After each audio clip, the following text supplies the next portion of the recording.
Hey boys and girls, the Junkman here with another video.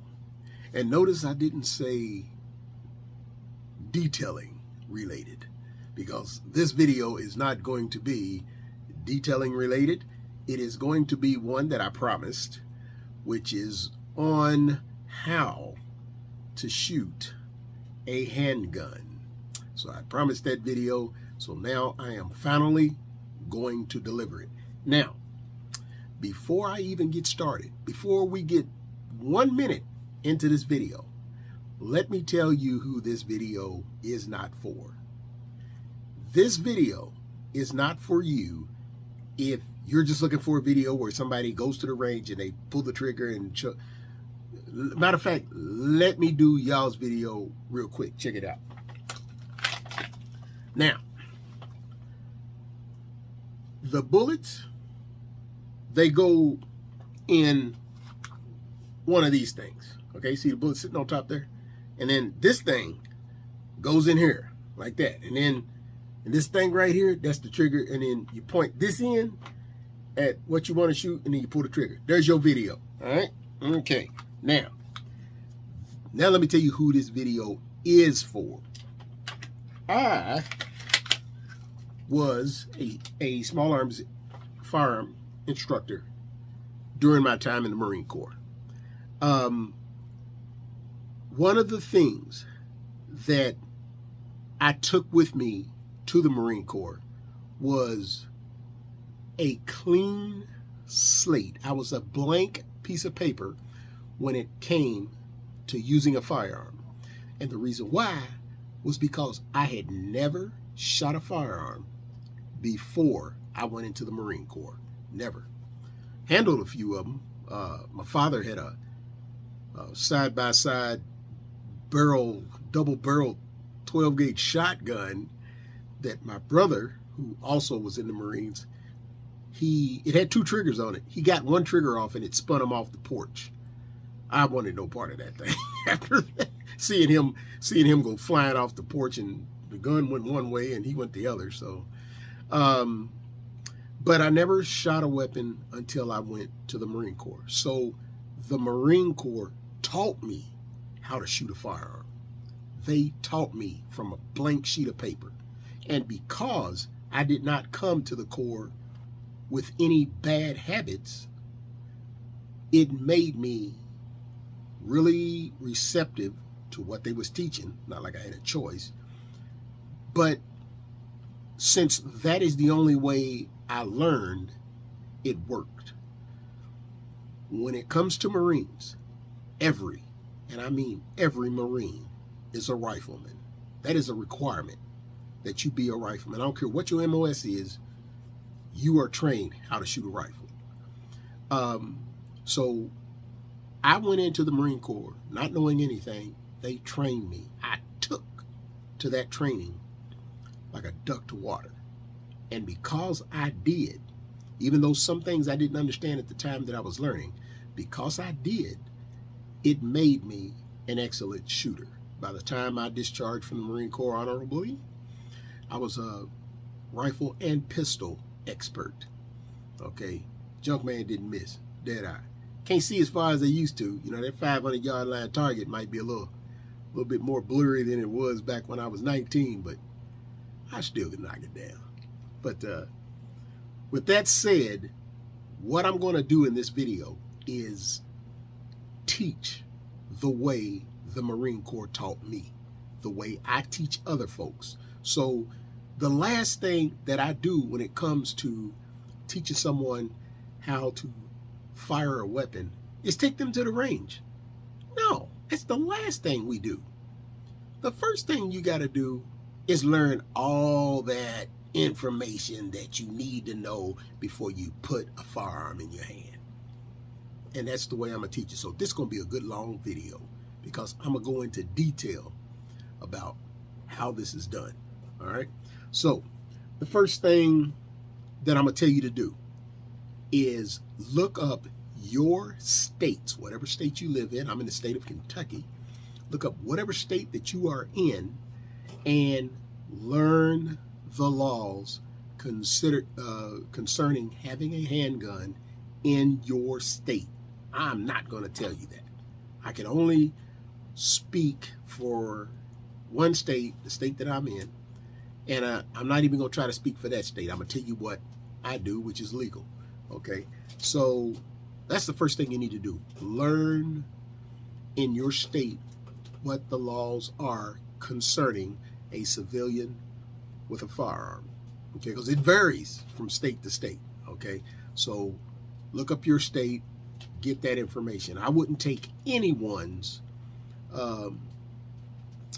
word for anything in a video. What I would do is call the state police, because the state police are going to steer you correctly. A lot of states, they are the ones who teach some of the classes or all the classes that you need to have in order to get your concealed carry permit. So don't take anyone's word for it. Do the research yourself. Look that information up yourself. Okay? I'm listening to my cat. She's going crazy for some reason. But that's the first thing. Now, the first thing I want to talk about is, why would you want to carry a weapon concealed on your body? Maybe you're a jeweler, and you carry vast sums of money back and forth to the bank in the middle of the night.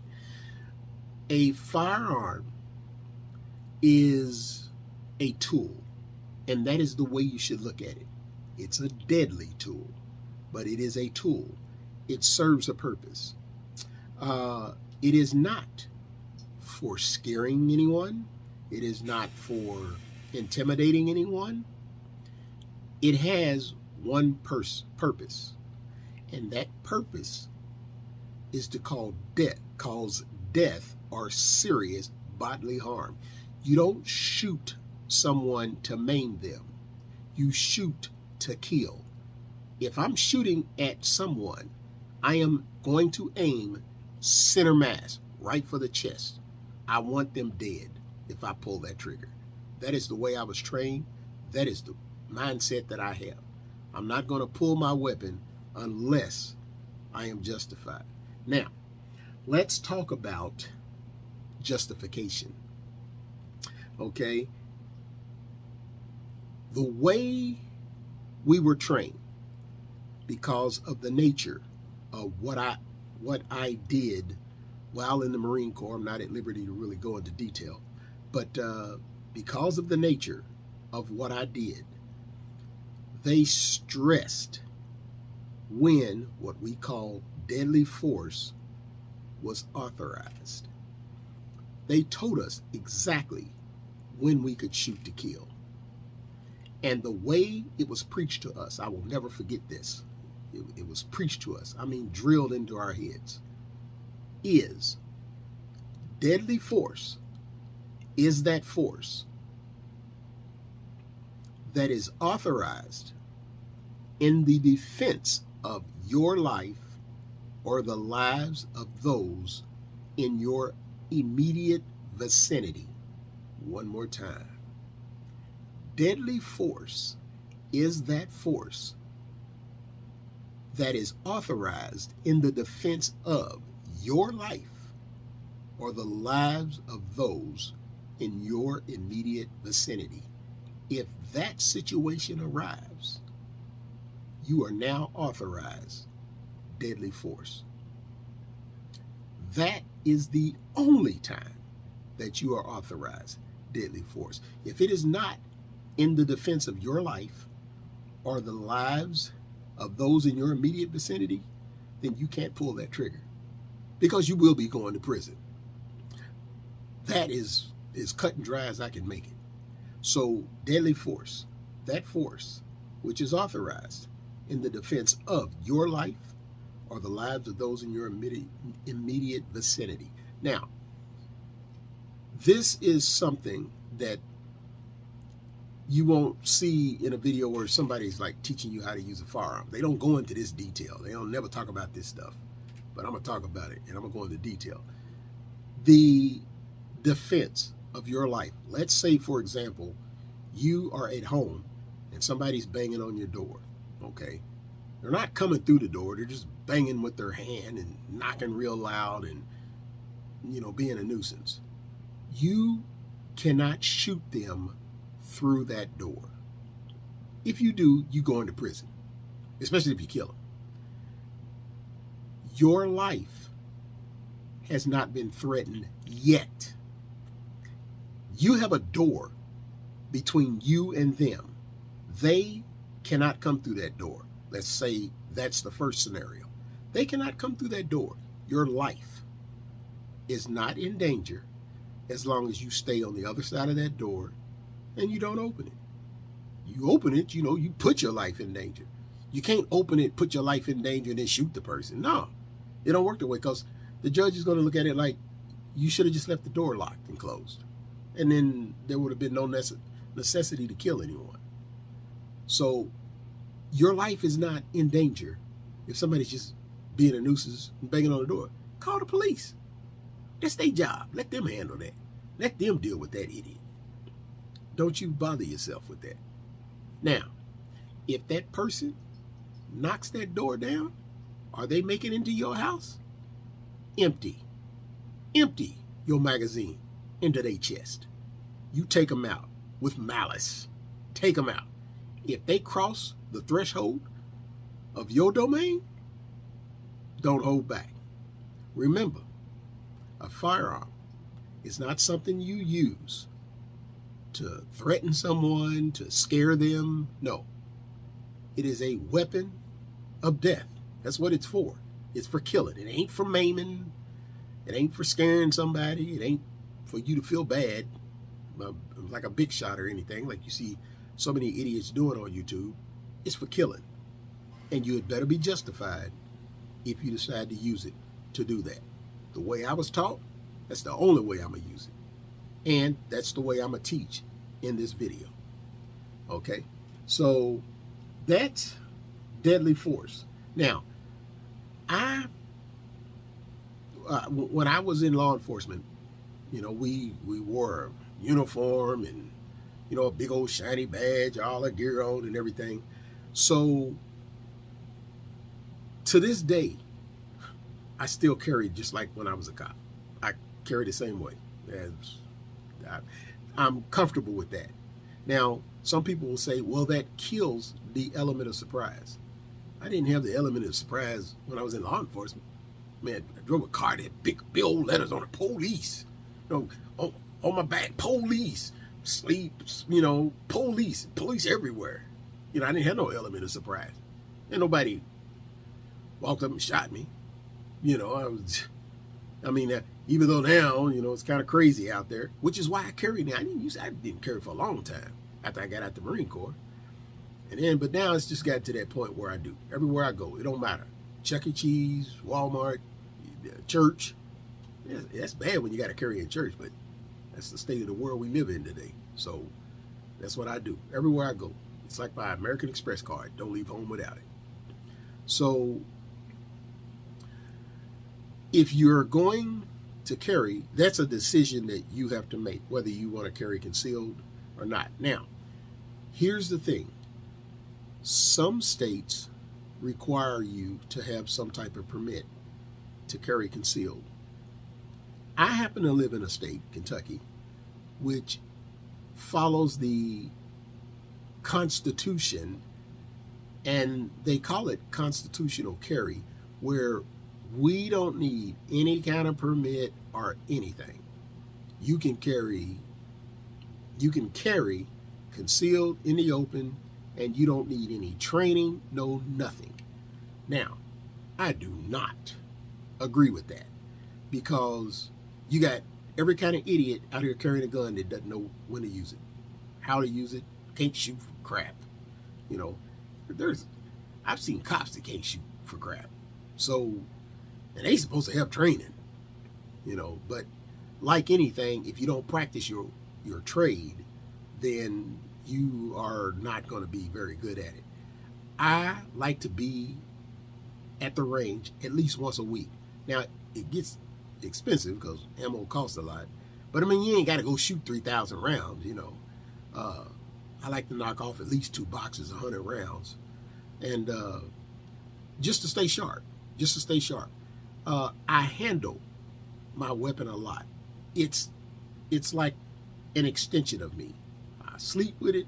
It goes everywhere I go. It's in my hand. I load it. I unload it. I handle it a lot. If you are going to carry a weapon, it has got to be that comfortable to you. Because when the day comes when you have to use it, you can't be fumbling around trying to remember, oh, does it have a safety, or where's the safety, or what do I do? You know, my hand's shaking, I don't feel. You can't be like that. Because, I mean, what usually happens is somebody ends up taking the gun from you and killing you with it, your own gun. So it has got to be second nature to you. I mean, just like I said, it's an extension of me. I kind of feel funny without it. You know, I don't care where I mean, in the house, even in the house, everywhere I go in the house, because you never know. You never know. So, you know, the Marine Corps taught me, be ready. Be ready for anything, because you never know. So that's what I do. But if you're going to choose to do this, practice. I can't tell you that enough. Practice. It's a big decision. You know, what you have to understand is, if you get into an altercation, there is at least one gun in that altercation. So one would be smart if they weren't a hothead. Because if you draw your weapon and the person you draw your weapon on, maybe he's a little cuckoo, he or she, and it doesn't faze them. It's like they call you bluff. Like I said, maybe they're crazy, and they still coming at you. Now what you gonna do? Now what you gonna do? You done pulled your trump card, your biggest card, and if that don't faze them, now what you gonna do? Now you're gonna have to justify shooting somebody if you can find the justification. Whereas if you could walk away, walk away. Who, you know, they talk about this stand your ground. Stand your ground like in your house. That's when you stand your ground in your house. Don't let anybody come up in your domain. But if you can walk away, walk away. What like they gonna get some kind of gold medal or something because they made you walk away? Walk away. You don't need the headache. You don't need the court costs. You don't need to paying for attorneys. You know, the time loss of work, the worrying about whether you're gonna go to jail. You don't need it. Just walk away. Walk away. That some idiot will find that chump and take care of them. They'll mess with the wrong crazy person and they'll take care of them. So that is a mindset you gotta have. If you can walk away, walk away. Because you can't shoot at someone who's a block away from you and claim that your life is in danger. No, you was a block away. You could have stepped inside a building. You could have done something. But you go shooting a block down the street, trust me, you going to prison. You doing time for that. So, because your life ain't threatened. So you got to understand when to stand your ground and when not to stand your ground, when to walk away. Just like the old, who was it? Was it Waylon Jennings who said that song? Or you got to know when to fold them, you know? You got to learn when to walk away from the table. Who was that? I think it wasn't Waylon. It was, I can't remember his name, but you do. You have to know when to walk away. You got to. And when it's all said and done, you sitting at home chilling with your loved ones and all, you think about, man, I could be going through a whole lot of hassle if I had shot this fool when I really didn't have a justification to do so. So walk away if you can walk away. That's some real good advice that you'll get, especially if you look at enough YouTube videos of people who quote unquote feared for their life and shot somebody. You know, I've seen a lot of cops get away with doing so when the shooting wasn't really good. It was not a good shoot. But I see a whole lot of civilians. They don't get that same luxury. They don't get that luxury at all. So you don't want to be that guy. All right. So here's another scenario that you have to consider if you decide to carry a gun. Let's say you're in a situation where, say it's a active shooter situation where, well, I'll give you a real good example. I was in a Kroger supermarket one time, did my shopping, left. After I left, an active shooter came in there, and the guy was shooting only black people. And he actually came up against a white guy with a gun. And from what I understand, the way the news reported is he told the guy, "You don't shoot me, I won't shoot you." And neither one of them exchanged any gunfire. But I was in the store that day, and it just so happened I left my phone in the shopping basket. My wife heard about the shooting. She calls me. She can't get me on the phone. She knows I'm in that Kroger all the time. It's right down the street from my house. And she was worried sick. And luckily, somebody found it when she was calling. They answered it, and that put her mind at ease. But I was there that day, and I missed that guy. I don't know what time he came in, but I was there that day. Now, if I would have been there, I would have engaged that shooter. I would have engaged him big time. Here's the problem, though. The police have been called. They are on their way. They don't know me from Joe the Ragman. All they know is somebody's in there shooting and killing people, and they haven't been told what kind of gun the person has. So imagine when the police show up, if they see me and I got a gun,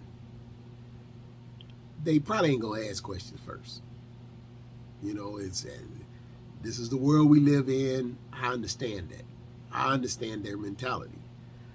So I have thought this through, because I run these scenarios in my head all the time. It's like I'm training every day for something to happen. And I constantly run scenarios through my head. What would I do in this situation? What would I do in that situation? And so I've developed a plan of what I would do in that situation.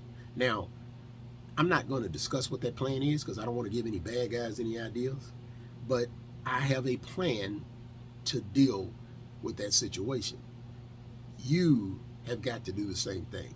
If you're going to be walking around and you decide to engage an active shooter or somebody who's being a fool with a gun out here, you have got to have a plan for when the police show up. I mean, most of the time, 911 is going to tell you to set your weapon on the ground and have your hands where they can see them and all of that stuff. But that's if you can get on the phone and let 911 know what the situation is. So carrying a weapon, if you decide to engage an active shooter, this is something you got to think about. So there are a lot of things that you need to consider if you decide to carry. And these are things that, like I said, a lot of people say, "Oh, I want to learn how to shoot." You know, and then the first thing the person does is take them to the range and say, "Hey, do this, that." And no. There's things you need to take into consideration if this is something you decide to do. Now, if it was up to me, everybody would get that training and be armed. I had armed a freaking whole nation. Of course, those that deserve to be armed, you know, again, I won't be giving guns to the bad guys. Of course, they got their own ways of getting them. But I honestly think that the country would be a lot safer if people were trained on how to handle a firearm, and everybody had one. I mean, some of the stuff I see crime-wise, I mean, these fools wouldn't be out here doing some of this crap if they thought that they could get blasted, you know. So that's the kind of the conservative side of my mindset. I tell people when it comes to politics, I'm kind of like a moderate, you know. I'm kind of in the middle. I got things that lean one way and things that lean the other way. But when it comes to firearms, I'm like, man, yeah, yeah, you definitely need to be armed just to protect your family alone. So, those are some of the things you need to think about. Now, let's talk about what you should carry. No one, I repeat, no one can decide for you what you need to carry. Because let's say you want to get a firearm and you don't know anything about firearms. You know, you might be on YouTube looking and somebody suggests this, and you go to this person because they have 500 guns and they suggest. What I'm going to tell you to do is first learn about the weapon that you're thinking about carrying. You know, you've asked somebody, learn about that weapon. Then have that person that gave you that great advice, you should get this weapon or that weapon, go to a range and rent that weapon and shoot it. See how it handles. See if you like it. Now, of course, there are things you need to know before you even step foot in the range, and I'm going to cover that in the second half of this video. But that is something that you need to do. No one can tell you what weapon you should carry. You have to decide that. And a lot of that's going to be in the way the weapon feels, how much recoil it has, how accurate you can be with that weapon. There's a lot of things that you need to take into consideration.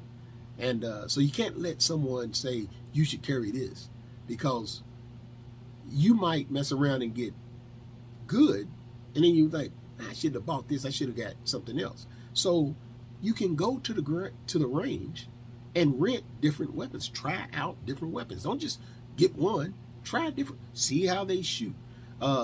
Something that nobody ever talks about is you got to be able to clean that thing. You know, every time. I mean, boy, you talk about cleaning some weapons. In the Marine Corps, if they didn't have anything for us to do, clean weapons.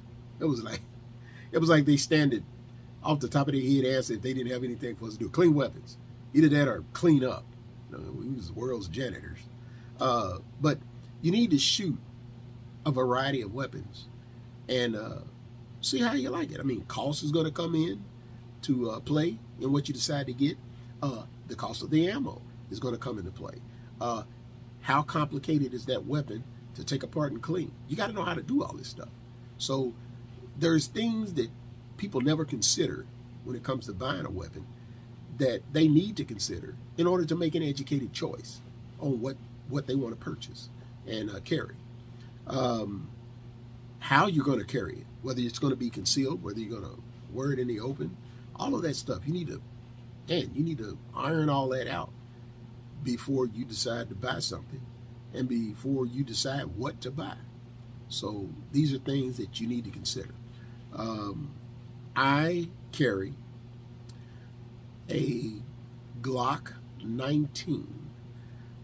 Glock makes some really nice weapons. When I give that model number to people who know guns, they know what I'm talking about. To those of you who don't, well, let me just show it to you. First I want to show you this. Look at where my finger is. Notice where my finger is. This way of holding a weapon is second nature to me. What I am doing is I am doing what we call indexing. My trigger finger is not on the trigger. It never touches the trigger until I am ready to shoot my weapon. Never do I touch the trigger until I am ready to shoot my weapon. And I handle it so often that this finger going here, me indexing my finger, is second nature. When I am ready to actually shoot the weapon, that's the only time I will touch the trigger. Okay? So, basically, this is the weapon I carry. It's a Glock 19. It has no safety. Here is one safety. If I don't pull the trigger, it ain't going to shoot. So here's one safety. Now, there is another safety. Now, I'm going to take all of the bullets out of the gun. Here are all the bullets. They're out of the gun. Now, I have one bullet in here ready to go. Ready to go. All I got to do is pull the trigger. If I took that bullet out and didn't keep it there, that is my next safety. And the reason being, let me take it out of here and let you see why. Hold on a second. There we go. The reason why is because when I put this magazine and all the rounds, when I put this in here, I have to take this top part of the gun, it's called a slide, I have to bring it all the way back and then let it go home. And then that will pick up that bullet that's on the top right there, and it will push it into the chamber. The weapon is now ready to fire. So that is my second safety. Don't do what is called chamber around. So I didn't put a round in the chamber. So if you walk around with it like that, the advantage is when you pull the trigger, it ain't gonna shoot anything. The problem with it is, before you can use the weapon, you have to bring that slide back and let it go home. And that, when you are scared freaking to death or somebody's charging you or whatever, can be difficult to do. I don't take no chances. So I keep mine loaded at all times. I take that bullet. Let me let you see what it looks like here. As you can see, here is the chamber. Look down in there. Look down in there. As you can see, there's nothing in there. Now, I'm going to put my round in. Now, as you can see, there's a round in there. So I'm going to put that round in there. I'm going to let the bolt go home. The bolt's home. Or I say the bolt because I'm so used to carrying a rifle. Let the slide go home. And now I'm going to put my bullets inside there. Give it a quick little 2-tap. I am now locked and loaded, ready to go. All I got to do is pull the trigger. There is no safety. So that's the safety. Trigger finger, round in the chamber. Those are the two safeties this thing has. So technically it doesn't have a safety. I'm the safety. So the weapon that you may decide to carry, you might want it to have a safety on it. So there's all kinds of different weapons that you can carry out there. That's a choice you have to make. I've been carrying weapons. I'm almost 60 years old now. I've been carrying weapons since I was 18. So they're like second nature to me. You know, it's like I said, it's a tool. It's like a hammer, as far as I'm concerned. I'm used to having it in my hand, and I've had it for all these years. So I'm not worried about accidentally shooting it or anything like that. If I drop it, I ain't worried about it going off, anything like that. So these are things that you have to consider before you buy a weapon. But like I said, the best thing you can do is to go to the range and try different weapons out. A lot of ladies like to get small, cute guns. And the issue with small, cute guns is it's a whole lot easier to miss something that you're shooting at if it ain't real close to you.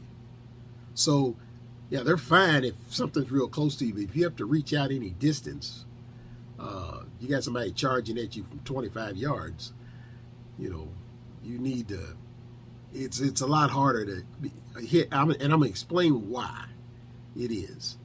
But, so if you are a female watching this and someone suggests some cute little gun, go to the range, try that thing out, and then try something a little bigger, like this Glock 19, and it's not the biggest of this model. They make one that's a Glock 17. Let me show you the difference.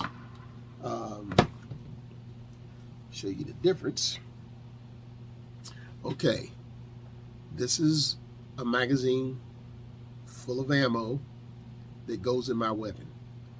This goes in a Glock 17. Notice, it holds more bullets. As a matter of fact, if you look at the back of it, the back of the magazine, see those holes? They tell you how many it holds. All right, but as you can see, when you put them side by side, one of them holds more. So the Glock 17 is a bigger semi-automatic handgun. Okay, now let me talk about semi-automatic. I'm emptying out my weapon again. There's the magazine. Drop the round that I have in the chamber. Now I'm gonna lock the slide back. Now the slide is locked back where I can verify that the weapon is safe for me to be handling. Now I don't have, usually I have a flag that I can stick in here to guarantee that it's empty, but I don't have that. But it's empty, as you can see. There's nothing in the chamber. There's nothing in the magazine well. So now I'm gonna let the slide go home. And if I pull the trigger, nothing. All right. So now let's talk about accuracy. And this is going to get into, well, you know what I should do, instead of talking about accuracy, I'm gonna hold that to part 2 of this video, where I actually talk about how to shoot a firearm. I did use the term semi-automatic. Let me explain that. A fully automatic weapon, I want to pick up my rifle. A fully automatic weapon, when you pull the trigger, when you pull it back, all you do is hold it, and that thing will keep spitting bullets out. And it will spit them out fast. You can empty a whole magazine.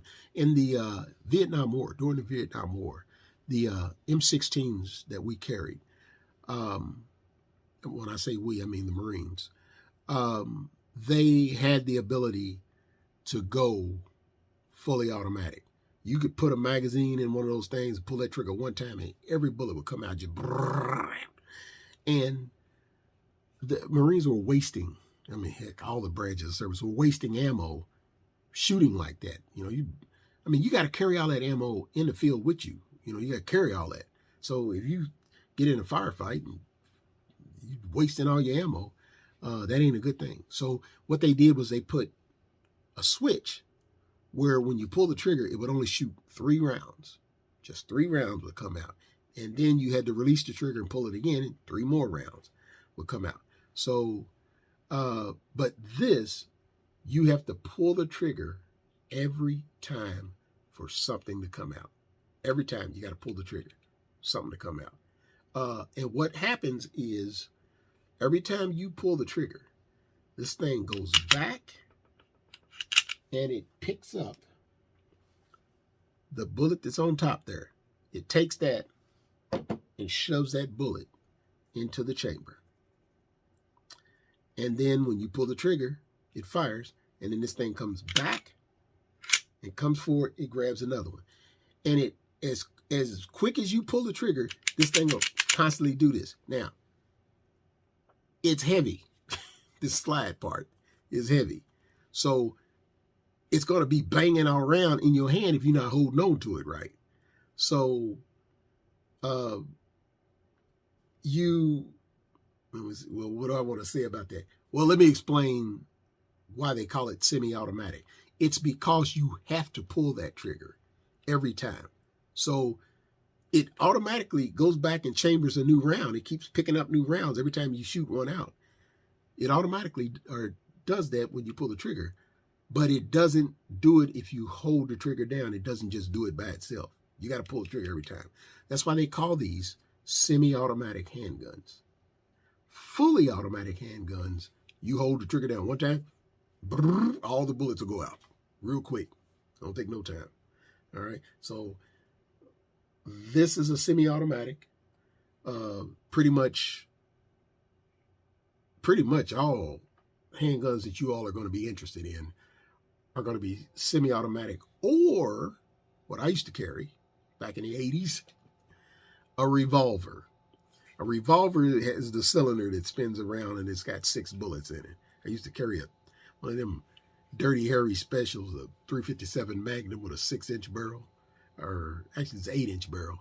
And because I wanted knocked down. It was before most departments went to semi-automatic weapons. So, but that's the difference between, that's why they call these semi-automatic weapons. It's not fully automatic, it's semi-automatic. So I wanted to cover that. So I think that covers the majority of what I wanted to preface your decision to carry a weapon with. In the next video, I'm going to go into the actual handling, how to aim and actually hit what you're shooting at. But this part right here, we'll be looking at 42 minutes plus.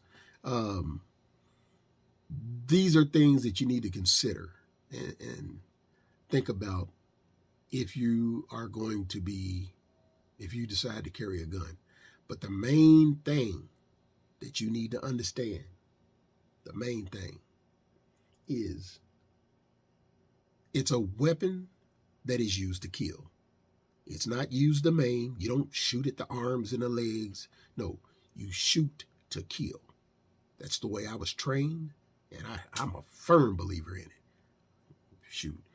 I joke around and say dead men don't testify, but it's the truth. Shoot. So that's what it's for. So keep that in mind.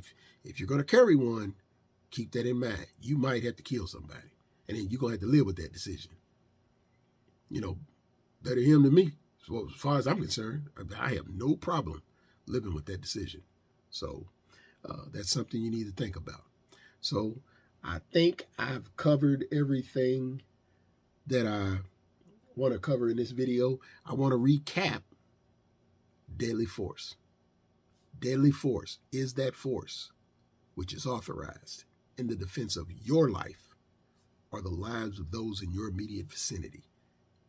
If your situation does not fit that description, you are not authorized to use deadly force. Okay? So I'm going to leave it there. Part 2, we're going to actually go into how to shoot and handle a firearm. And in part 3, we're going to actually go to the range and put what we learned in part 2 to paper. And we're going to go out there and crank out some rounds and see what happens. I had a video of my daughter. I took my daughter out, taught her how to shoot, and she did darn good. Then I accidentally deleted a bunch of videos on my channel by accident. And now she's all the way in California. I'm in Kentucky. I got to drag her all the way back down here. Because California, I don't even know if they have ranges. I swear, man, I couldn't live in California no more. Boy. But yeah, everyone I've taught to shoot, they hit the target. First try, nonstop. So we'll do that in video 3. So right now, I think I've covered everything. This is the Junkman signing out.